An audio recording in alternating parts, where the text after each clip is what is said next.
Atrevido, fala atrevida, eu sou Fernando Oliveira e este é o Fala Atrevido Podcast, um espaço criado para questionar, para transformar a minha marca. Eu vou falar um pouquinho sobre ele aqui, ó. Eu trouxe até aqui um currículo gigante, ó.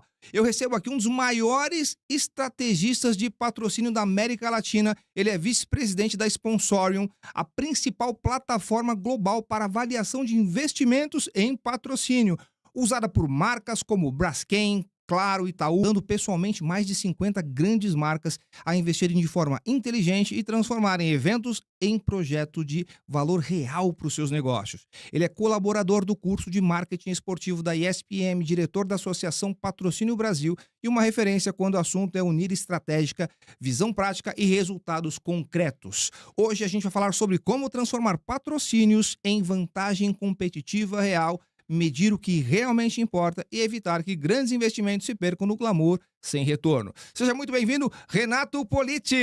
Fernando, muito obrigado, é um prazer estar aqui.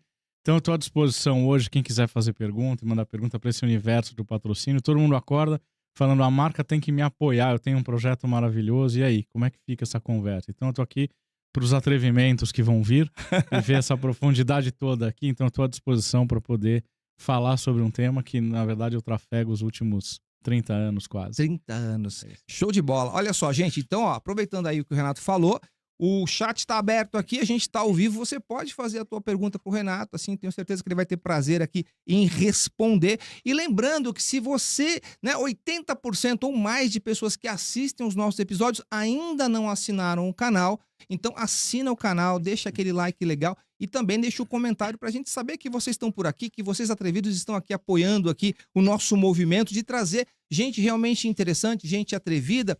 E vambora! Renatão, me diz uma coisa, antes de a gente começar, me conta um pouquinho, né? Você falou quase 30 anos, eu li aqui 98. Me conta um pouquinho 98. dessa trajetória, como foi que começou essa ideia de trazer ou de olhar para o patrocínio de uma maneira diferenciada. Como é que foi que começou a tua história? Na verdade, foi mais do que uma ideia, foi uma necessidade. Tá, Eu legal. abri uma produtora em 97, produtora audiovisual, Uhum. e em paralelo a gente acabou abrindo um braço de marketing esportivo, porque o assunto estava em alta, tinha já há um tempo a parceria Palmeiras-Parmalat, na GV saiu o primeiro curso profissionalizante de marketing esportivo, meu sócio fez e aí a gente ficou com aquilo na cabeça. Falei, vamos então abrir um braço na produtora de marketing esportivo, onde a gente ajuda propriedades e capta patrocínio. Tá. Ou vende patrocínio, que é o termo correto. E aí a gente fechou um acordo com o Palmeiras, especificamente para o vôlei. Eles precisavam de um patrocínio para a equipe profissional de vôlei e eles queriam então alguém para vender, e a gente fez um acordo e fomos ao mercado. Uhum. E aí a gente começou a passar o que muita gente passa de não ser atendido, não receber resposta, não conseguir conduzir para a negociação, nada. A gente ficava Cara na sem porta. entender, cara na porta, e a gente sem entender, falando, poxa, mas gente, é o Palmeiras, né? Já tem um histórico Parmalat, o Palmeiras é uma marca forte no mercado esportivo. Pô, por que a gente não consegue? E eu não vou lembrar exatamente o valor, tinha um valor estabelecido com eles de quanto valia a propriedade por um ano lá por um ano na camisa e nas propriedades lá do vôlei. Nesse mesmo momento, a gente recebeu um jornal inglês no nosso escritório. A gente assinava um jornal inglês chamado Sport Business. Tá. É um jornal tipo tabloide, tipo meio mensagem, aqueles formatos sei. tabloide, falando só sobre o mercado de esportivo para o olhar de negócios. Tinha edição americana, edição inglesa, a gente assinava a edição inglesa. Quando essa edição chegou, tinha um anúncio grande, né, porque é tabloide, um anúncio de uma página, falando assim, demonstre exatamente quanto vale o seu patrocínio. Era essa a chamada, e a empresa se chamava SIS, que era Sponsorship Information Services. Tá. E aí, baita anúncio, logo grande, e a chamada era exatamente essa, era grande assim, falando quanto vale. Eu falei, pô, é isso que a gente precisa, porque a gente não tá conseguindo vender, provavelmente porque a gente não tá conseguindo provar quanto vale. Faz o seguinte, vamos ligar para eles, vamos ver quanto eles cobram para fazer uma avaliação do vôlei do Palmeiras. Tá, boa ideia. Era essa, falei, liga para eles, vamos ver quanto vale. Uhum. Quando a gente ligou, a Isabelle, que era uma secretária que trabalhava lá, atendeu, passou para o Mark Cornish, que era o CEO, proprietário da empresa, né, sócio fundador. Na hora, do Brasil, tal, passou para ele, ele atendeu. E aí, eu não sei se por causa do inglês ou por causa da bênção de Deus, a gente falou assim, eu queria que você fizesse uma análise. Tal. Ele falou, do Brasil? Claro. Você quer levar a minha empresa para o Brasil? Aí meu sócio me olhou e falou, levar a empresa para o Brasil? Eu falei, exatamente isso que a gente quer. Falei, exatamente, a gente quer trazer a sua empresa para o Brasil. Perfeitamente, que legal, eu tenho um programa assim, me interessa. Isso foi numa terça-feira, numa segunda-feira. Na quinta, eu embarquei para Londres. Na segunda, eu fiz a reunião com ele, a gente shake hands, firmou o contrato. Depois de um mês, estava o contrato assinado, ele estava no Brasil e a gente trouxe, então, esta empresa para o Brasil. Isso em 99. 99. 99. Início de 99. Tá. E o que é esta empresa? Era uma empresa, uma das maiores empresas europeias na época, Uhum. de avaliação de retorno de patrocínio, que naquela época significava exposição de mídia. Não existia outra métrica consolidada. Era aparecer no jornal, Era aparecer no jornal, aparecer na TV. Então, o jogo está sendo transmitido, e aí a marca apareceu, e tem aquele negócio de entrevista atrás, o quanto apareceu, e aí tinha uma mensuração de valores de mídia versus uma ponderação do que aquilo valia em termos de espaço ocupado. E aí dava-se um número de retorno e era uma justificativa. Então, estou colocando 1 milhão aqui numa propriedade, apareci na mídia. Se eu tivesse que comprar aquela mídia com aquela força, eu pagaria 8 milhões. Então, valeu a pena, eu estou na vantagem. Esse era um cálculo de ROI de mídia aí, ou um retorno sobre o que eu estou tendo de exposição de mídia. Não tinha uma métrica precisa para Era dizer, isso. Essa era a mais precisa que tinha e o mercado absorveu. Tá. Ontem eu estava com um grupo de alunos no INSPER e eu falei exatamente isso. A métrica boa é aquela que o patrocinador aceita. Porque é ele que paga a conta. Então, ele que paga a conta, se ele aceitar essa métrica, tá valendo. Então, e o mercado se estabeleceu assim. Isso foi em 98 que eu comecei com o Palmeiras, em 99 a gente trouxe a SIS.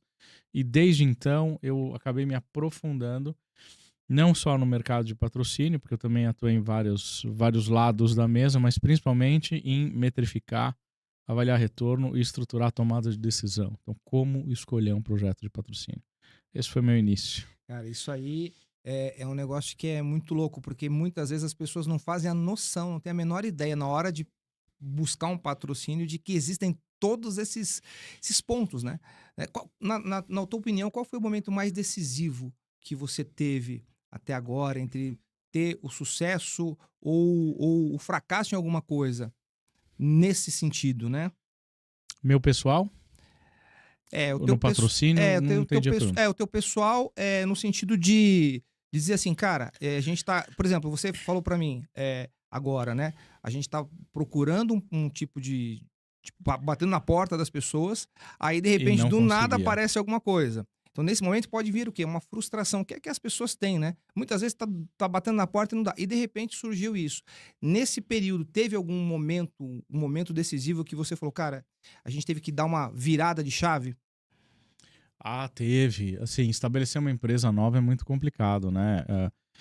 Mesmo como a Chancela, o que a gente tentou buscar foi uma marca internacional para nos dar credibilidade. O nosso foco acabou se tornando 100% avaliação. Então, a gente saiu do mercado inicialmente de consultoria, não. A gente continuou, mas de venda ou captação de patrocínios. E é muito difícil, quer dizer, o desafio de conseguir provar uma coisa nova.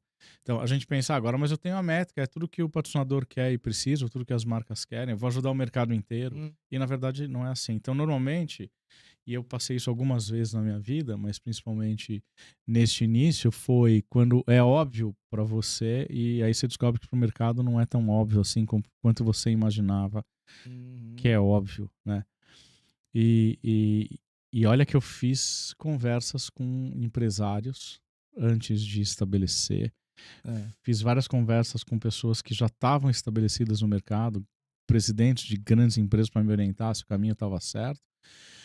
Usei todo o meu networking para estabelecer a empresa e incrivelmente, para aqueles que eu mais achava que tinha necessidade ou vínculo e eu tinha um relacionamento, eu não consegui vender. Então, a lição dura foi, não é tão rápido, não é tanto quanto você imagina que é a vontade de compra do mercado. E o segundo é que o relacionamento que você tem só serve para abrir porta, não para vender.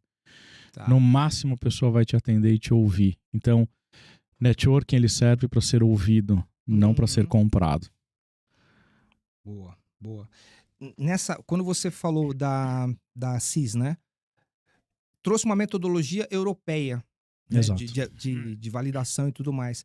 Qual que é a diferença que tinha e ainda tem aqui no Brasil? Hoje consolidou muito. Naquela época, assim, o fato de ser europeia só significava que estava mais tempo no mercado e o mercado já tinha absorvido. Os nossos clientes na Europa era British American Racing, British American Tobacco, a gente tinha NBA, a gente tinha UEFA Champions League, a gente tinha o Manchester United.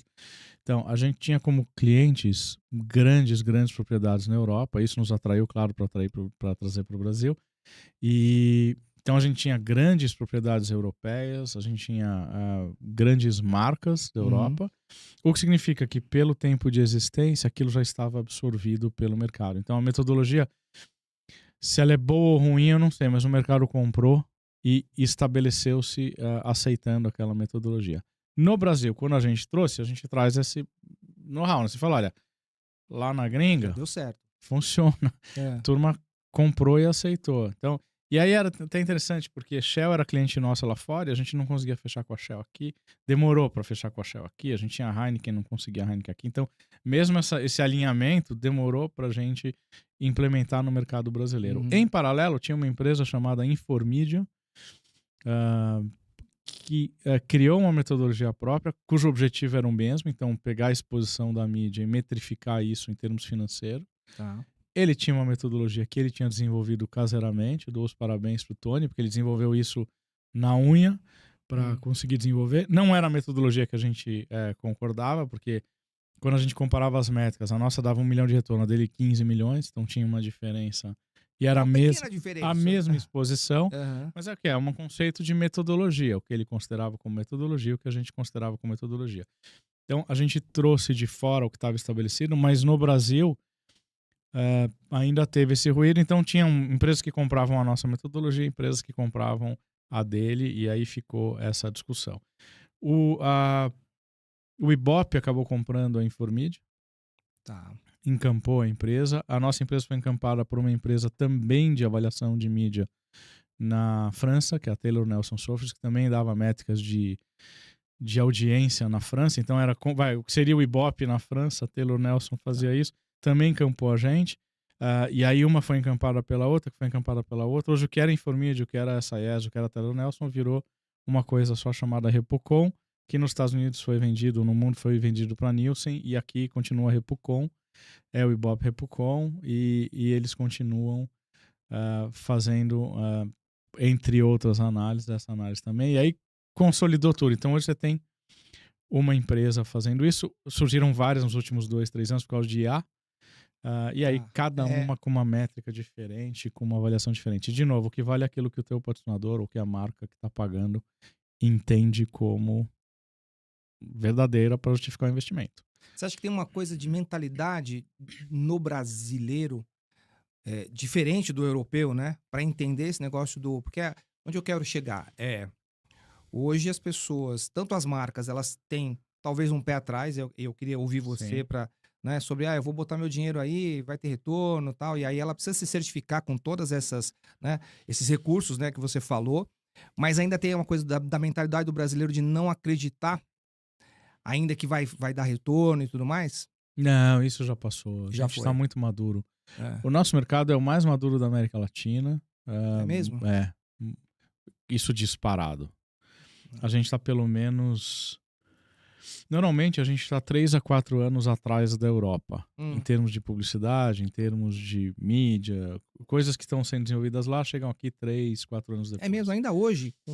Ainda hoje, em termos de visão e resultado de mercado, só porque eles talvez investem mais em métricas, em acompanhamento, eu não sei, mas a gente ainda olha na publicidade muita coisa que a gente sabe que em 3, 4 anos vem para cá. Nós estamos 10 anos à frente de qualquer outro país da América Latina, incluindo o México. Incluindo o México, É, tá. falando de patrocínio, vou falar do meu mercado. Uhum. Então, em termos de sofisticação, de mindset de executivos, a gente está muito, muito à frente da América Latina. E não acho que a gente está 3, 4 anos atrás que é o geral da comunicação em termos de Europa e Estados Unidos. Eu acho que implementação, sim, a gente tem uma velocidade pior, mais lenta para implementar. Então, por mais que o executivo entenda, lá eles são mais ágeis no sentido de implementar, colocar para funcionar, e aqui demora um pouco mais. Então, não sei se, não vou dizer que é a cabeça do gestor ou do C-level de marketing, mas essa coisa da velocidade de implementar. E mesmo assim, na América Latina, a gente está Estados à Unidos e frente. Europa estão mais ou menos no mesmo Então, mais ou menos patamar. no mesmo patamar. Então. Porque às vezes a gente olha. Porque a gente bebe muito da cultura americana, né? Então tudo que você vê, NBA, hoje você tem por exemplo, o MMA, né? O UFC, virou uma marca Sim. gigantesca, né? E aí todo mundo quer aparecer ali naquele octógono ali, né? Então você fica vendo o americano e fala, cara, o americano tá muito à frente que o brasileiro, né? Às vezes a gente acha isso, né? Mas você tá falando que o Brasil tá muito à frente, ou seja, tá muito consolidado, né? Tá consolidado. Atrás do americano Aham. ainda. Eu acho que também o volume de recursos ajuda nisso. Ó, você já ajudou mais de 50 marcas Sim, a definir os critérios claros para investir. isso. Tem algum caso, alguma decisão bem estruturada sobre investimento milionário ou que evitou um desastre? Enfim, pontualmente. Teve algum caso assim? Não tem nada assim que você olha e fala, uau, né? Não, não tem. Tem. O que a gente, assim, o fato de eu ter ajudado, na verdade, eu não ajudo pontualmente em acordos individualizados, mas sim na Hum, estratégia total da marca. tá. Então, o meu papel não é negociar especificamente um patrocínio, metrificar ele e lidar com ele.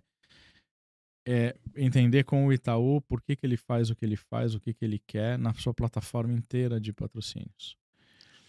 E Tá. essa base serve como decisão de todos os acordos de patrocínio. Uhum. E serve para metrificar e principalmente para alinhar negociações. Então, não tem nada que você fala assim, uau, nossa, que desastre. Não existe. O que a gente vê, patrocínio não é sim ou não. Tá. Patrocínio não é uma Explica decisão de isso sim aí. ou não. Eu vou explicar. É. Patrocínio não é uma decisão de sim ou não. Tipo, ele é bom, me atende, eu vou fechar. Ele não é bom, não me atende, eu não vou fechar. Isso não é uma verdade. Tá. Isso pode ser uma verdade talvez em outras áreas da comunicação, mas no patrocínio isso não é assim. Por quê? Uhum. Eu posso querer fechar um patrocínio específico numa região do sul do país, porque eu estou abrindo um novo canal de distribuição lá, Hum. ou eu estou colocando um produto e eu preciso ganhar mercado e eu preciso apoiar o meu distribuidor local, que também distribui meu concorrente ou distribui meu concorrente, de que eu estou apoiando para que ele tenha argumento junto ao dono do varejo, para o varejo abrir É. prateleiras e fazer um pedido e comprar e colocar o produto. E para isso eu vou patrocinar uma festa regional muito importante que está dentro daquela cultura. E com este argumento, além de eu apoiar e estar próximo da população e da comunidade local, eu dou ferramentas para essa distribuidora, quando sentar com o varejo, dizer, olha, a gente realmente está firmes na nossa entrada aqui, vamos te apoiar a vender o produto, tanto que a gente está patrocinando a festa tal, tal, tal, tal, tal. E aí é um pouco relevante se o evento é bom ou ruim. Uhum. Teria eventos melhores? Teria em outras partes do país? Provavelmente, mas nenhuma delas vai atingir esse objetivo específico. Estrategicamente. Estrategicamente, esse objetivo. Então, quando se olha para o patrocínio, você tem que ver todas as variáveis do que motivam o fechamento do patrocínio. Dificilmente um patrocínio só vai atender absolutamente tudo que uma empresa quer. Tá. Por isso que você tem escolha de vários. Então, você fala, esse acordo é bom? Depende. Para isto, ele é bom.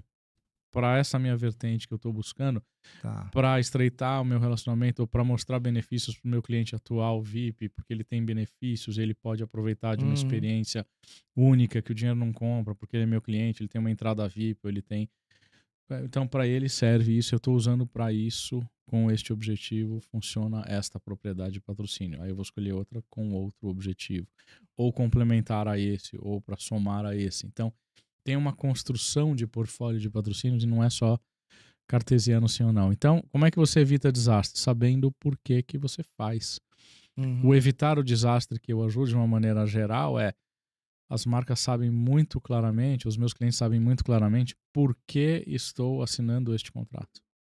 Eu sei o que eu espero deste contrato. Eu sei o que me motivou a colocar a mão no bolso, colocar 10 milhões de reais nessa propriedade. Então tá claro, a regra do jogo tá clara. Eu sei o que eu espero, sei o que eu queria, sei como eu vou metrificar. Falando em regra do jogo, lembrei de um caso que é recente agora, que é uma polêmica que tá rolando aí com o estádio do Corinthians. Sim, Eles fecharam um patrocínio, se não me engano, 20 anos, ou isso, 30, não com sei. E estavam ganhando 15 milhões, a agora Neoquímica. é com a Neoquímica Arena. E aí agora estão querendo mudar o jogo durante o jogo, vamos dizer assim. Querem mudar. Como é que funciona isso aí? A Neoquímica Isso não funciona. não funciona. Ela falou, não, em 2000 e... Estamos 10 anos, né? Copa do Mundo foi 2014, foi ali que já foi Neoquímica, né? 10 anos. Isso. Fez um contrato para 20 ou não sei. Aí agora, e agora? 10 anos atrás a Neoquímica talvez passou por esse processo aí de olhar e falar assim, pô, vamos investir, vamos colocar nossa marca num grande clube, num estádio, e de repente agora, que polêmica que pode rolar disso aí? Isso pode acontecer? O Corinthians pode simplesmente, ó, a gente vai pagar a multa e acabou. Poder pode, se pagar a multa, e provavelmente a empresa que está negociando a entrada no lugar da Neoquímica deve estar assumindo esta multa, para eles é muito importante. Uhum. Então eles vão pagar a multa, provavelmente, se tiver se essa decisão realmente for para frente, né? Eu não sei se já consolidou isso, se são conversas. Acho que são conversas e que... Mas o que acontece é o seguinte, aí vai o erro de quem... E aí eu falo que é erro mesmo, o erro de quem é dono da propriedade. Que credibilidade você tem para assinar qualquer outro patrocínio com qualquer outra marca? Como é que um gestor de uma marca, que hoje é vice-presidente de um grupo global e responde a um board internacional, vai dizer, olha, vamos para o Corinthians? O Corinthians é aquele que expulsa os seus patrocinadores? Aquele que não cumpre seus contratos? Aquele que depois de 10 anos de investimento joga fora todo um plano de alguém que está investindo e fez um plano de 20 anos? É esse parceiro que você quer para mim? Não, obrigado, vamos para trás de outra coisa. Então isso a curtíssimo prazo, do tipo, vocês fechar uma conta, talvez pro Corinthians estava valendo a pena. Aumenta o valor da entrada. E daí? E a que custo? A marca fica... A que custo? Você fecharia um acordo de patrocínio ou um acordo qualquer com alguém que te expulsa daquela casa, depois de 5 anos você tem um acordo de 15? Você vai montar uma fábrica, você aluga um prédio, reforma um prédio, faz um acordo de 20 anos, porque você está montando um supermercado, depois de 5 anos eles te tiram, porque outro supermercadista quer aquele lugar, você construiu o ponto, você fez o teu nome, você construiu a clientela. Você vai fechar acordo com aquele proprietário de novo? Ó, galera, ouve o que o Renato tava falando aqui. O pessoal do Corinthians, fica esperto com isso aí, porque isso aí é o nome também, né, da instituição como um todo, né?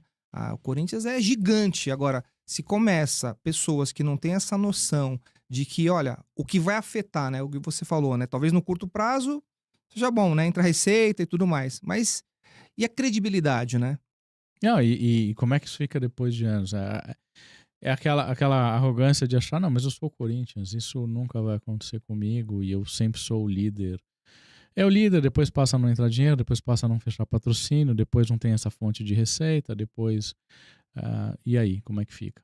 Não estou fazendo previsões, eu estou fazendo alertas de o que vale numa mesa de negociação, tirando o calor da emoção. O que vale na mesa de negociação é cumprir o que está no contrato. Eu vejo que tem muito essa coisa da percepção da marca, né? E já que percepção é realidade, se você tem uma marca e na cabeça das pessoas, ou seja, essa percepção é de que, olha, talvez essa marca não cumpra o contrato. Você perde toda a credibilidade, né? Isso em qualquer lugar. Imagina aquele decisor que está na mesa de negociação para fechar um patrocínio, ele está mais tendo que justificar do que tomar a decisão só. Então, ele está preocupado com a vida dele também. Ele é um profissional, ele tem a carreira dele, ele tem a família dele para cuidar, ele tem os ganhos dele, ele tem as despesas dele, ele quer proteger isso também. Então, até que ponto ele vai brigar por um Corinthians se estiver na mesa de negociação? Vale a briga? A vida dele não muda nada. Ao contrário, pode complicar a vida dele se ele pegar um parceiro ruim e depois ele ter que se explicar num board do porquê que ele tomou aquela decisão ou a que custo isso está acontecendo depois de 5 anos, quando você é expulso, ou 10 anos expulso de um contrato, o contrato sendo rasgado unilateralmente porque tem uma oferta melhor. Agora, também tem um alerta aqui que eu vou dizer, isso vale para qualquer dono de propriedade, qualquer dono de evento. A limitação do próprio reconhecimento do que vocês têm de valor. O Corinthians acha que o que ele tem de valor é a Neoquímica Arena. Então, o que ele tem para vender? O naming da Arena. E aí fica um desespero, porque ele tem 2 propriedades para vender. Essa é a visão. Depois de 100 anos de Corinthians, 40 anos de maturidade do mercado brasileiro de patrocínios, você tem um clube como o Corinthians, com a força que tem o Corinthians, com a torcida que tem o Corinthians, olhando para suas propriedades, entendendo que ela tem 2 grandes propriedades: logo na camisa e naming de arena. Você vai num time de basquete desse tamanho da NBA, eles têm patrocinador chovendo por minuto, em tudo quanto é ação, ativação, propriedade, promoção. 15 patrocinadores por jogo, patrocinadores novos, pequenos, grandes, ativando. O dinheiro não para de rolar. Caramba. E aqui é a limitação, e a miopia do gestor é falar, eu tenho que logo na camisa e name da área. Aí é isso, aí eu mando embora um do name, pego o outro. Quem tá entrando, cuidado, que há 5 anos vai ser expulso porque vai ter outro que pagar mais. E é isso. Essa é a relação. Então, caramba, falta maturidade mesmo também desses gestores hoje para entender todo esse... Tem dinheiro na mesa. Corinthians, tem dinheiro na mesa, não precisa expulsar a Neoquímica. Tem dinheiro na mesa. Vocês que não estão sabendo. Não, eu infelizmente não posso ajudar, mas se quiser uma boa conversa, numa boa conversa, vamos num café, num almoço, e eu faço uma boa conversa.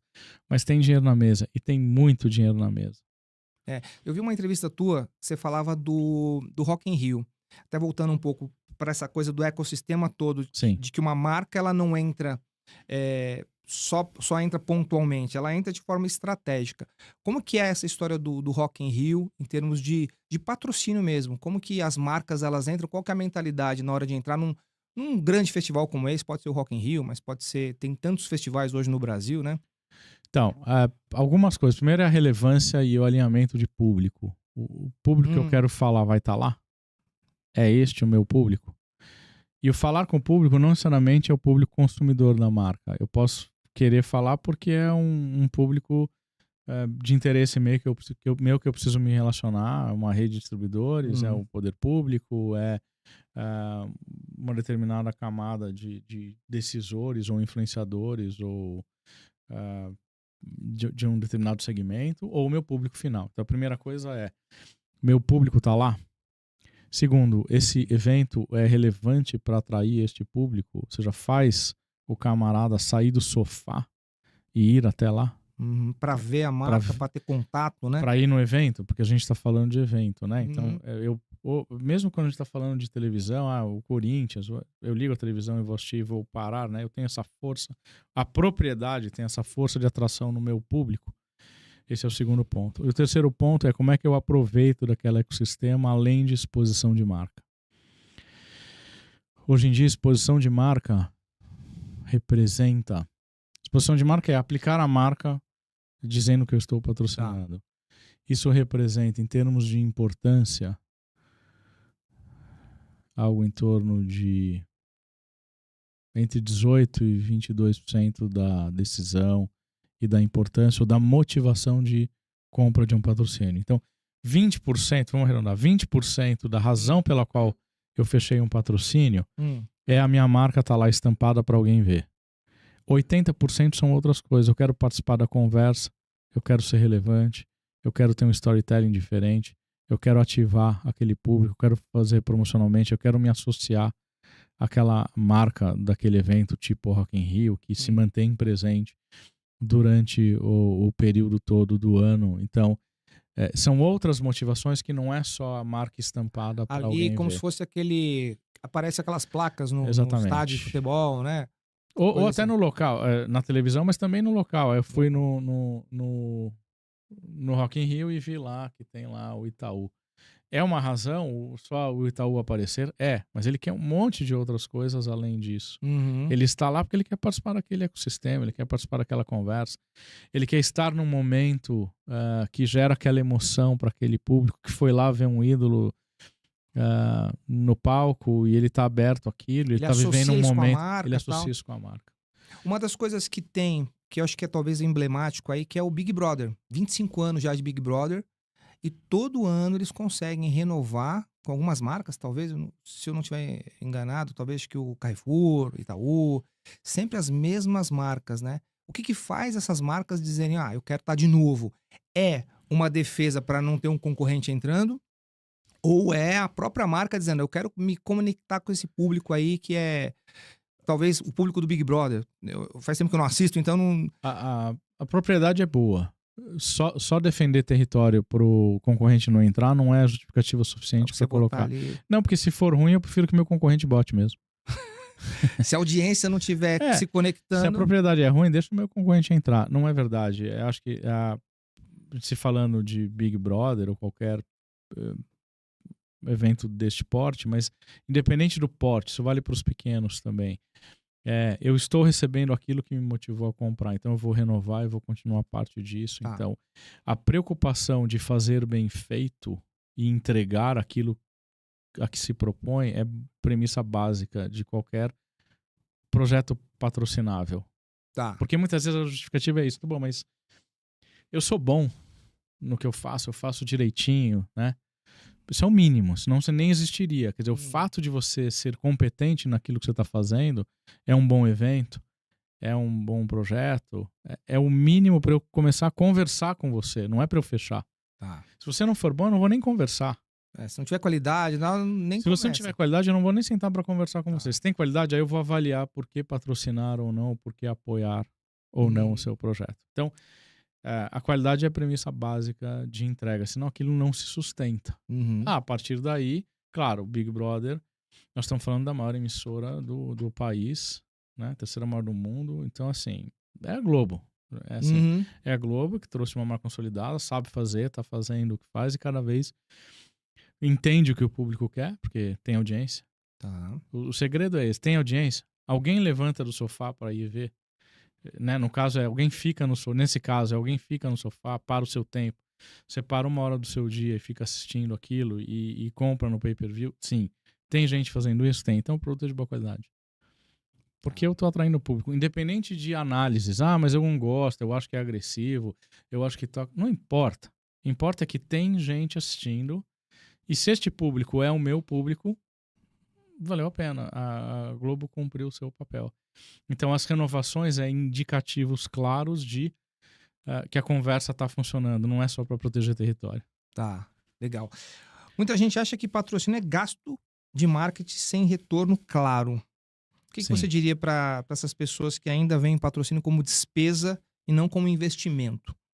Elas precisam de um exercício muito forte do que elas querem da vida como marca. Porque o patrocínio, se ele não tiver clareza naquilo que você está buscando como empresa, como marca, ele vai ser um gasto, sim. Então, o patrocínio em si, ele pode ser gasto? Pode. Se eu, como marca, não souber por que eu estou entrando, ele acabou de virar um gasto desnecessário. Então, não é a atividade em si que vai se resolver. É eu, como marca, entender por que eu estou participando daquilo. O que eu quero e como é que aquilo conversa com o meu negócio. Eu preciso gerar lembrança de marca, construir minha marca. Por quê? Não, porque eu estou neste momento, estou lançando um produto novo, estou abrindo um novo mercado, sou novo, tenho muito concorrente entrando, quero estabelecer uma presença na cabeça do consumidor. A marca precisa ter claro o que ela está fazendo. A propriedade em si não vai fazer nada. Ela é boa ou ruim dependendo da tua competência de entender por que escolheu aquela propriedade a patrocinar ou não. Entendi. Quer dizer, hoje tem um problema, existe ainda um problema, é uma pergunta que é, das marcas procurando muito mais pelo glamour do que pela estratégia? Eu não vou dizer glamour, eu vou dizer falta de estratégia. Falta de estratégia. Eu não sei se o glamour seria a palavra. Estou em tal programa só porque tá no hype de alguém e tal. Talvez o glamour, talvez um achismo, mas assim, a falta de estratégia ainda é Tem bastante. Tem bastante. Por que tem bastante? Tem muito patrocinador, tem muito projeto. Não vou falar das grandes marcas, quer dizer, o meu dia a dia é atuar com essas grandes marcas. Essas grandes marcas sabem muito bem o que estão fazendo. Uhum. E às vezes tem uma visão errada do mercado. Nossa, mas por que entrou naquilo, não entrou no outro projeto? As grandes marcas sabem exatamente o que elas estão fazendo. Não tem achismo, não tem chute. Tem erros. Mas o erro na tentativa de acertar sabendo para onde eu estou indo. Então eu fui, tentei isso, não deu certo. Isso faz parte do jogo. Mas o passo ele não foi aleatório, mesmo dando errado. Então a estratégia ela está presente nas grandes marcas. O que acontece é quando você vai diminuindo o tamanho das marcas, o vulto do investimento, tal, aquela coisa, não, eu faço aqui 3, 4 projetos de patrocínio, tal, vira uma coisa aleatória, se torna gasto. Porque é aleatório. Não conversa com o negócio da marca, não conversa com o que a marca está querendo em determinado mercado, em determinada região, ou com um determinado público, e aí se torna gasto. Você falou de erro, né? Vou pegar aqui uma pergunta que eu vi você falando no vídeo, que é: qual é o primeiro erro de quem tenta vender patrocínio e não consegue? Você falou que tem 7. Você falou de um. Falar mais do projeto do que da marca. Tá. Esse é um dos erros que eu falo e é o primeiro erro. Quem vende, e aí para quem vende projetos, é sentar com a marca e falar do projeto. Você tem um produto aqui. Sim. Esse produto é totalmente patrocinável. O podcast hoje ele tem um quê de mídia. Então ele concorre ele não é bem patrocínio, porque ele é um patrocínio de mídia. Tá. Mas o podcast também se posicionou como uma fala individualizada, posicionada, um posicionamento de mercado. Então, a forma com que você trata o assunto é só sua. A forma com que você quer posicionar o que é o atrevido e a atrevida que te segue, que acompanha, a profundidade que você vai, a provocação que você leva. Então, o que você está fazendo eu levo este mesmo assunto que está replicado por aí de uma maneira única. Só eu estou encarando desse jeito. Essa abordagem, este olhar para a mesma questão, eu quero levar. Eu estou levantando com o Fala Atrevido. Então você está criando um posicionamento único, certo? Isso. Para você vender um patrocínio para o seu programa, para o seu podcast, você tem que, ao conversar com a marca, dizer por que isso é importante para ela e não ficar falando do seu projeto. Das qualidades, o que eu acredito. Porque aí você não está vendendo, você está falando de você. E esse é o primeiro erro, porque você fala de você, no final eu como marca não entendi por que eu tenho que fazer parte dessa conversa, se você não me explicar por quê, obrigado, eu vou pensar e valeu. Daqui a pouco eu te ligo. E eu não ligo nunca mais. Então, o papel de entregar essa justificativa para a marca é seu que está vendendo. Então, eu sou uma marca, me prova por que eu tenho que participar da sua conversa. Por que essa conversa com este olhar é relevante para mim? Por que o teu público quer ouvir o tema que se aborda deste jeito? Tá. Por que teu lugar é diferente? Por que para mim, como marca, participar da sua conversa é legal? O que isso impactaria no meu negócio? Se você não tiver essa resposta para mim e ficar esperando que eu tenha essa resposta, eu tenho mais coisa para fazer da vida. Tchau, tchau. Perdeu. Ó, consultoria grátis aqui, gente. Olha que maravilha. Cara, você falou, esse é o primeiro, mas você tem um e-book que tem 7. Eu tenho um e-book que tem 7. Como que faz para ter esse e-book, o pessoal que estiver aí? Então, o que aconteceu? Eu tenho um e-book que tem 7 e já estou lançando, semana que vem sai o outro com abordagens de patrocínio também. O que eu estou tentando fazer? Traduzir um pouco dessa minha vivência de anos e anos e anos do lado da marca de uma maneira que quem vende possa entender o que está acontecendo. Então, eu fiz um e-book, esse e-book está disponível. O link está no meu Instagram, Renato _Politi. Tem o link na bio. E está na Kiwify também. Chama os 7 erros. Os 7 erros, como é que é? 7 erros? Eu acabei não anotando, mas eu vi que tinha. Mas fala aí. Aqui, ó. Vamos lá. 7 erros na venda de patrocínio. 7 erros na venda de patrocínio. Legal. O que eu quero fazer? Eu quero mostrar coisas básicas. O produto não é só um e-book. Ele é um e-book, ele tem uma videoaula e ele é um workbook. Tá. Então, o que eu mostro? Por que esses erros são cometidos? O que tem que fazer para evitar? São 7 erros básicos que todo mundo comete e isso destrói a conversa. Então, quais são os 7 erros, explicando passo a passo na videoaula, e um workbook de checklist para cada patrocinador que você vai conversar. Então você tem o Fala Atrevido, vai conversar com uma marca aqui de Santo André, você fala, eu vou conversar com eles. Você vai ter um checklist para dizer se você está abordando e eliminando os erros possíveis, para você exatamente ter um guia da conversa. E aí você pode ir lá e apresentar o teu a proposta projeto. De patrocínio, legal, a proposta bacana. de patrocínio, Ó, exatamente. Já quero, hein? Já quero, ó. Bacana, ó. Quais são os 3 critérios inegociáveis que toda marca deveria ter, deveria avaliar, na verdade, antes de assinar qualquer contrato de patrocínio? Eu vou falar vamos fazer o seguinte, ao invés das 3 inegociáveis, porque isso varia marca a marca. Tá, varia, tá bom. Isso. Tá. O que uma marca quer, a outra pode não levar em consideração ou achar importante. Então, uma coisa básica é a reputação do... Isso não é critério. São premissas. Então, tem premissa e tem critério. Então, eu vou compartilhar 2 informações. Premissa. Que você pode chamar de inegociável, mas na verdade, assim, a premissa, que se isso não estiver alinhado, eu não vou seguir. Primeiro é alinhamento de público. Que você falou, né? Se o público do projeto, ou do evento, ou do veículo de comunicação não é o meu público, eu não tenho por que sentar na mesa. Então, isso é premissa que eu vou olhar na mesa de negociação. Então, a primeira coisa é premissa de público, alinhamento de público.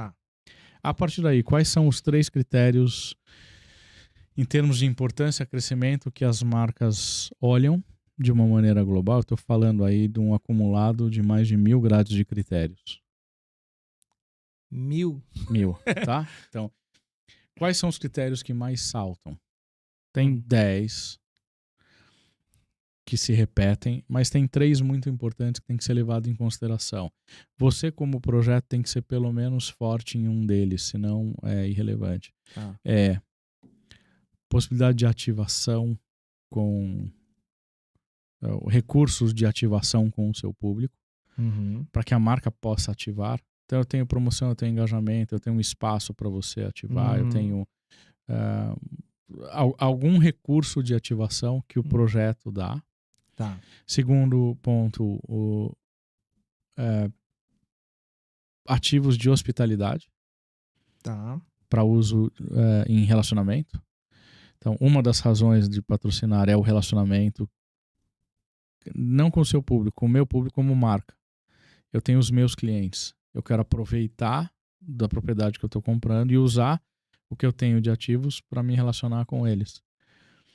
Então eu convido eles para uma área VIP, eu convido eles para irem no show, eu convido eles para uma experiência única que o dinheiro não compra, porque vai ter uma visita aos bastidores, vai ter a passagem de som, onde só eles vão poder participar. Então, experiências únicas que eu posso usar como hospitalidade. Camarote Brahma no carnaval lá. Por exemplo. Então, hospitalidade, ativação e exposição de marca. Exposição de marca exclusiva. O que quer dizer isso? Exposição de marca, eu posso ter aqui todos os logos dos patrocinadores. Então, eu tenho aqui Fala Atrevido Podcast, apresentado por 6 logotipos. Isso é exposição de marca? Mas onde você põe exclusivamente aquela marca? Onde ela aparece sozinha? Pelo fato de estar... Não, mas eu tenho um banner que só ela aparece. Eu tenho uma das áreas, 10% do meu espaço é para o meu patrocinador principal, onde só ele aparece.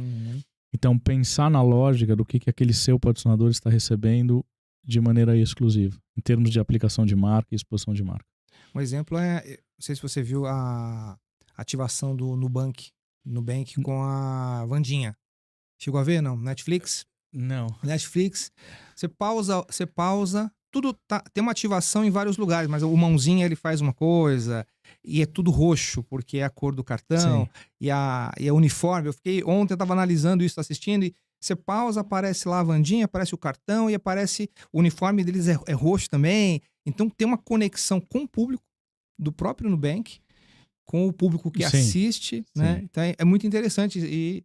né? Tô dando check aqui. E coisa exclusiva, né? Exclusiva, só aparece... É uma forma de eu ativar exclusivamente a marca. Só aparece no Nubank, pelo menos pelo que eu reparei, só no Nubank na Wandinha lá, que eu acho uma coisa muito interessante. Pô, muito bom isso aí. Ó, você já teve numa negociação ou projeto que parecia impossível de viabilizar e conseguiu virar o jogo? Como é que foi isso?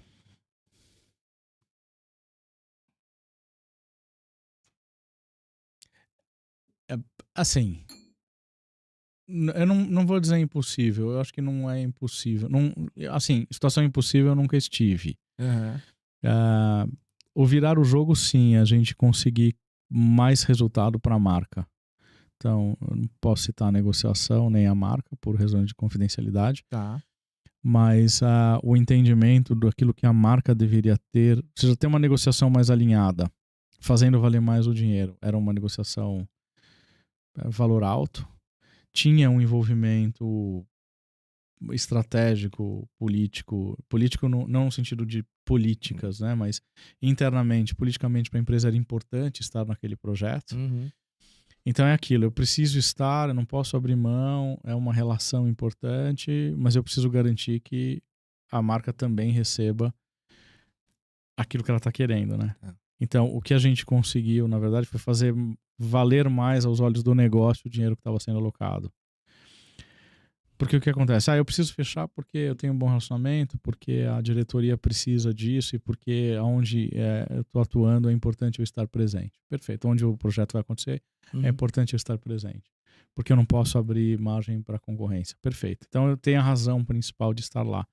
Só que quando eu analiso o projeto, ele é uma porcaria. Então o investimento, ele acaba não se justificando por essa razão única de estar lá, ainda mais quando os projetos são caros. Então, o que a gente conseguiu fazer é estruturar passo a passo da negociação, o que o outro lado tem que estruturar melhor para Foi entregar. ajustando para poder.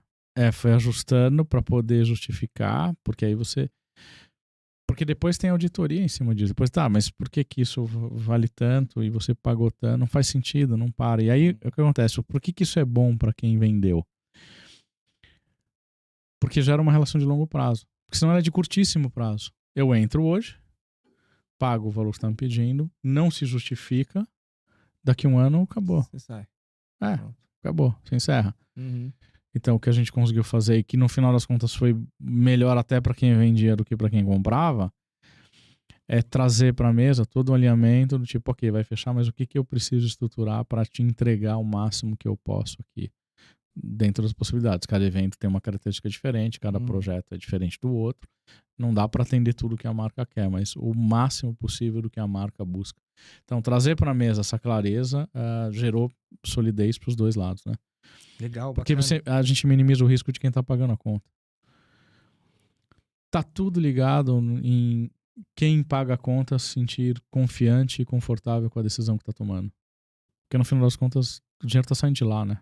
Quanto mais segurança a marca tem de que vai voltar, né, mais ela... Mais ela fecha com confiança e mais ela justifica e mais de longo prazo essa relação.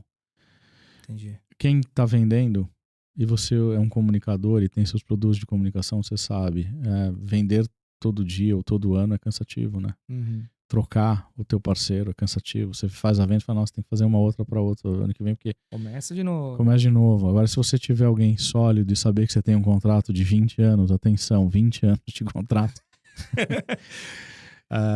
por que não manter essa relação e por que não dar segurança? O que todo mundo que vende quer é uma relação de longo prazo com os dois lados da mesa felizes e satisfeitos, né? Então, esse é o ponto mais difícil. Show. Como você enxerga o futuro do patrocínio no Brasil com o avanço da inteligência artificial? É uma coisa agora que está todo mundo de olho, né? Big Data, métricas cada vez mais precisas. A inteligência artificial ela veio para ficar e ela é boa e ela ajuda né? a gente, é uma ferramenta, é só uma ferramenta. Se o ser humano for bom, a ferramenta vai ser de bom uso. Se o ser humano for ruim, a ferramenta vai ter um mau uso. Então o problema está mais no ser humano que na ferramenta em si.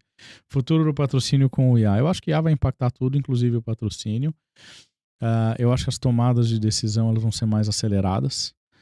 Eu acho que elas vão ser mais consistentes. É o que eu estou falando. Em termos de justificativa, o patrocinador ele tem que estar seguro com o dinheiro que ele está colocando. A IA traz uma capacidade de processamento e análise que o ser humano sozinho não consegue. Então, nessa necessidade, eu posso usar a IA para desenhar um arcabouço de justificativas e métricas que me sinalizam por queira tomar decisão. Então, a marca que patrocina está muito mais instrumentalizada para poder justificar pelo sim ou pelo não. Tá. A segunda coisa que eu vejo é que existe muito aprendizado, e a IA vai dar isso, aprendizado de um para outro. Então, se eu tenho propriedades boas para usar como referência e benchmark, a IA consegue processar tudo que está acontecendo e indicar, no seu caso é melhor fazer isso, alterar isso, aprimorar isso. Então, vai ter caminhos muito mais claros de atuação no patrocínio com a IA. Já está tendo.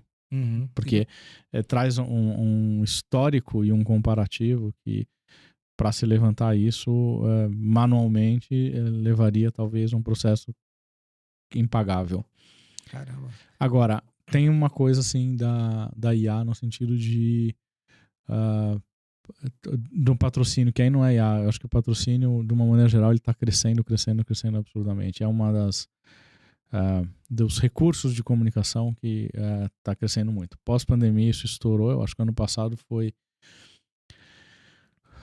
passado foi o maior ano de investimento em eventos ao vivo, mais do que toda a história dos últimos 50 anos em termos de investimento.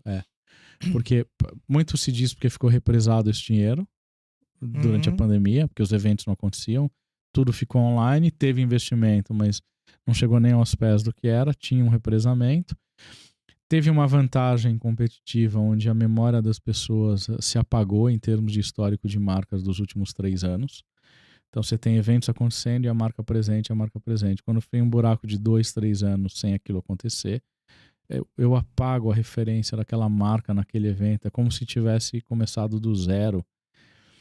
Caramba. Exagerei um pouco, tá bom? Mas dá para sinalizar. É uma maneira É uma maneira de olhar. Como começou do zero, porque aí uma marca entra, outra marca investe, aquilo é mundo novo, começou do zero, sabe?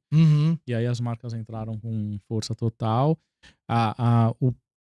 O ser humano quer sair de casa, o ser humano quer viver coisas diferentes, aquilo mexeu muito com a humanidade. Então, essa coisa de buscar o viver o momento, viver o estar junto, viver situações de eventos em conjunto, isso se exacerbou, aumentou, né?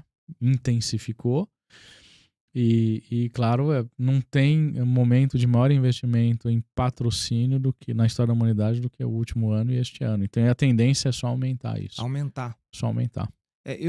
Você falou de o pessoal ficar em casa, né? Eu não sei se é verdade ou não, que a Coca-Cola tem lá na Times Square, ela fica... É um contrato vitalício, é isso mesmo? Você sabe disso ou não? Dessa história? Não sei. Diz que a Coca-Cola fica lá, mas se não tem ninguém, né? Não tem ninguém na rua pra ver, porque ali é o... se não tem ninguém na rua pra ver, não vale nada, né? Não adianta nada. É o que a gente falou de público, né? Me garante que o público vai e vale a pena estar lá, né? Vale De repente falar, eu vou pagar pra estar na Times Square a vida toda, mas se não tiver ninguém... Porque ali também no final do ano, por exemplo, é onde tem grande circulação ali Exato. Na virada do ano. Para quem está começando agora, quer entrar nesse mercado ou de captador de patrocínio, ou vender, como que funciona? O que você recomendaria? Que conselho você daria para as pessoas? O primeiro conselho que eu dou, e aí vale para qualquer... entenda o mercado que você está entrando. Tá. Não entra de aventureiro. Vai atrás de informação. Conversa com pessoas que estão no mercado. Olha para o mercado internacional.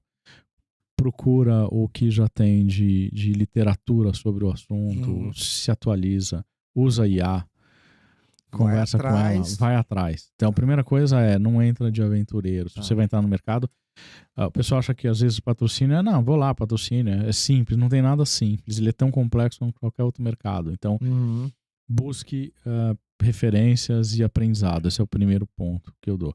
O segundo ponto é, o teu sonho de realizar um projeto, um evento, não basta. Ele não é suficiente. Então, além disso, ele tem que ser suficiente para quem paga a conta. Tá. Então, quando você concebe um projeto, você tem que conceber o seu projeto, do porquê que você quer que ele se realize, por que ele é importante para o teu público final, ou público consumidor que vai até o seu projeto, e por que isso pode ser relevante para uma marca, ou como ela pode se conectar a isso. Então, esse tripé tem que ser considerado, que a gente chama de 3 DNAs, né? O DNA do projeto, o DNA da marca e o DNA do público que vai. Isso tem que estar conectado. Então, ao conceber o seu projeto, percorra esses 3 DNAs. Muita gente percorre só o primeiro. Eu interajo com muito dono de projetos maravilhosos, projetos excelentes, mas no final das contas, só para quem está concebendo. Porque ele não pensou nem como a marca se envolve, nem por que aquele público iria se deslocar da sua casa até o projeto. Eu costumo fazer Posso fazer 2 brincadeiras? Claro, aqui? ué. Tá bom. Então é assim, primeira brincadeira de um projeto que eu faço com algumas pessoas. Imagine que a gente vive num mundo distópico e nesse mundo o líder governante deste mundo soltou uma lei dizendo assim que as marcas estão proibidas de patrocinar eventos. Quem patrocinar evento vai preso. Tá bem? Então, só que este governante, ele falou uma segunda informação. Ele falou, só que é o seguinte, eu estou criando aqui o que eu chamo de bolsa entretenimento. Todo cidadão pode gastar o dinheiro que quiser no entretenimento que decidir, não tem limite. Então o bolso não é mais um limitador para você buscar o entretenimento que você quiser. Entretenimento, cultura, lazer, diversão, chama como quiser, porque tem, né, tudo que é patrocinável. Então agora o poder está em você e não na marca. O que significa que eu, como dono de projeto, eu preciso fazer você colocar a mão no bolso. Como? A pessoa que vai lá e vai assistir um show, ou participar de um festival, ou ir numa peça de teatro. Meu projeto tem força de atração suficiente se o mundo fosse assim? Você colocaria a mão no bolso para ir no meu projeto? Se para assistir aqui eu teria que pagar, eu pagaria para ver o Fala Atrevido? Ou eu não pagaria para ver o Fala Atrevido? Aí o primeiro exercício é entender a relevância do teu produto patrocinável para o público final. Porque a marca, ela quer este público. Se você não encontrar relevância, não é nada. É você mesmo fazer o exemplo da Times Square. Se não tiver ninguém lá, não faz sentido nem não vale nada. Então o primeiro exercício é esse. Não existem patrocinadores, quem patrocinar vai preso, mas o dinheiro é livre, não tem limite. Você vai gastar onde você quiser. Eu gasto onde eu quiser, não tem limite. A conta corrente é infinita para eu gastar no meu lazer, diversão. Eu iria no seu projeto? Imagina, agora não tem limite. Eu posso ir em qualquer lugar. Será que eu iria no seu? Será que a minha escolha como público final, consumidor, seria o seu produto? Primeiro exercício de quem quer vender patrocínio. Segundo exercício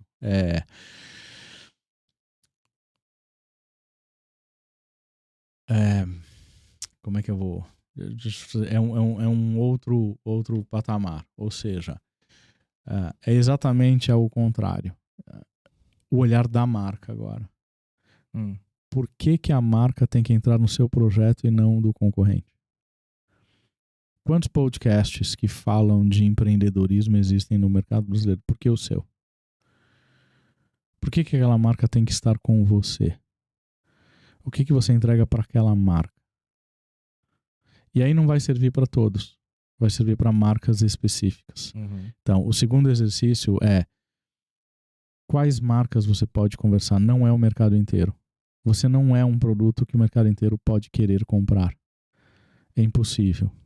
Então, se você acha que o mercado inteiro pode querer comprar o seu projeto, você não vai conseguir vender para ninguém. Então... Quem tenta ser tudo para todo mundo não é nada para ninguém. O que a marca tem que estar buscando para entrar com você? Aí olhando no olhar da marca. O que eles têm que estar buscando? O que a marca tem que querer da vida que você entrega? Só que isso tem que ser na concepção do projeto e não o projeto em si. Eu vejo muita desculpa do tipo assim, mas meu projeto ainda mais os incentivados, tem muito disso. Não, mas é incentivado. É incentivado o seu e mais 8.000 projetos por minuto incentivados. Não muda nada. Isso não é o diferencial. Isso é só de qual bolso que vai sair. É o direito ou o esquerdo? As pessoas iriam ver se não tivesse a Lei Rouanet, por exemplo. É o bolso direito ou o bolso esquerdo. Para a marca, a justificativa de quem é incentivado não é uma justificativa. Porque a marca tem opções. Tem um monte de projetos incentivados. Então, só o incentivado não é uma justificativa. Mas é o governo que está pagando a conta. É o governo, mas tem um acordo com a marca. O governo tem um acordo. A marca está lá, está selecionando o projeto, está investindo em pessoal. Tem gente trabalhando naquilo, aquela despesa da marca. Então, tem um acordo. O governo falou, olha, faz o seguinte, escolhe para mim. Eu não consigo escolher projeto. Eu pago a conta. Eu pago a conta feliz, eu preciso fomentar a cultura, eu preciso isso para país. É parte fundamental de um país. Eu pago esta conta porque é responsabilidade minha, mas eu não tenho braço para olhar e selecionar. Seleciona para mim, marcas. A marca fala, tá bom, seleciono. Você trabalha para mim? Trabalho. Você assume isso? Assumo. Tá. Então, em contrapartida, eu deixo você explorar isso como marca.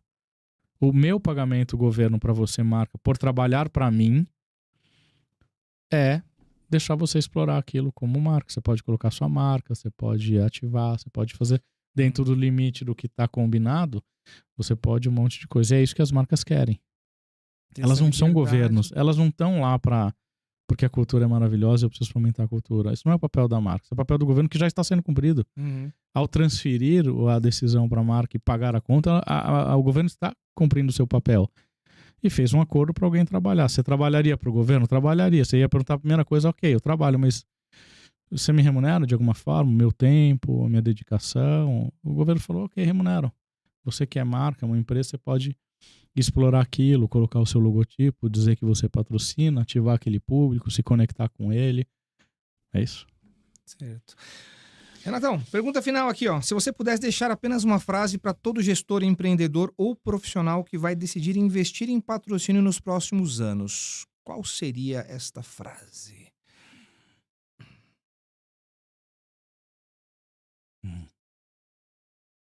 Não sei se eu tenho uma frase assim. Ou um conselho? Não, o conselho é busque relevância no mundo. Tá. E aí vale para quem está patrocinando, vale para quem é patrocinado, vale para quem é projeto. Entenda a sua relevância no mundo. Todo mundo tem que ter uma relevância no papel que cumpre. A marca, no papel de patrocinador, ela tem uma relevância. Ela está fazendo alguma coisa. O patrocinado, por existir, o projeto, ele está cumprindo alguma coisa. Encontre relevância.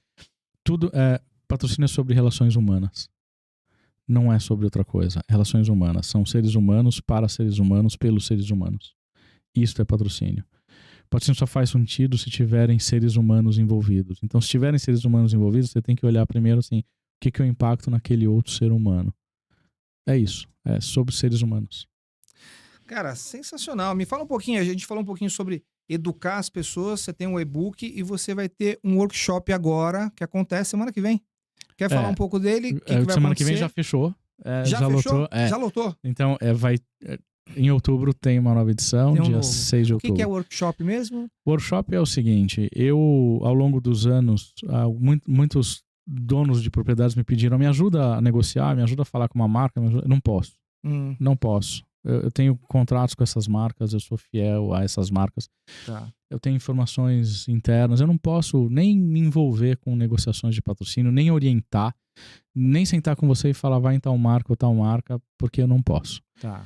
Mas eu adquiri muito conhecimento nos últimos 30 anos, principalmente nos últimos 13, em que eu estive dentro de mais de 100 marcas no mundo fazendo o que eu faço. Eu encontrei uma forma de compartilhar o jeito de pensar da marca, independente de qual marca é. Como a marca pensa, o que ela leva em consideração para tomar a decisão, e como você, que tem uma propriedade para vender e buscar patrocínio, consegue ler isso até para otimizar a sua conversa, o seu tempo e o tempo da marca. Porque para a marca é ruim também ficar recebendo projetos irrelevantes. Então, como é que existe o alinhamento dessa conversa? Então, eu criei um workshop aprofundado, onde eu compartilho exatamente esse jeito de pensar, mão na massa, ou seja, vamos mexer no projeto, vamos ver o projeto e as pessoas saem de lá prontas para agora eu sei como ler uma marca e como levar a conversa e como me tornar relevante nessa conversa. Legal. Eu faço isso com experiência de mundo real, tudo que eu acumulei esses anos todos, do que motiva a marca a fechar. Isso virou um workshop, tem alguns produtos que é um workbook, os 7 erros na venda de patrocínio. Semana que vem está saindo caminhos de abordagem para a marca. Então, se você vai abordar uma marca, como abordar uma marca para se tornar relevante na conversa, porque a abordagem normalmente é o primeiro entrave, né? Não sou nem atendido, que dirá conseguir vender. Então, eu criei também o caminho de como abordar e como estruturar essa conversa de abordagem. E o workshop que tem todo o pacote de agora sim estou pronto para sentar numa mesa, negociar e garantir o fechamento. Pô, que legal. Parabéns pelo teu trabalho aí. Quero te agradecer pela presença aqui no Fala Atrevido E te espero outras vezes aí pra gente conversar mais sobre isso, sobre patrocínio, tá bom? Com prazer. Eu vou te sugerir pautas quando tiver coisa legal para falar. Eu te aviso, a gente vem discutir. Bacana. Teu contato, então, Instagram, Renato_Politi. Eu vou deixar aqui nos comentários, tá? Aqui na descrição. Renato_Politi, lá tem o nosso WhatsApp, quem quiser entrar em contato, mensagem saber de cursos e tudo mais, tá pego tudo direto. lá. Tem meu LinkedIn, Renato Politi também, da Sponsorium, vocês vão ver, então... Legal. Só entrar em contato. Show de bola. É isso aí. Obrigado pela oportunidade. Obrigado, cara. Obrigado. Foi um prazer. Valeu. É isso aí. É isso aí, gente. A gente vai ficando por aqui no Fala Atrevido e a gente continua aqui, tá? Trazendo gente legal, gente interessante, gente atrevida para conversar com vocês, trazendo informações legais. Eu fico por aqui. Um forte abraço e até mais.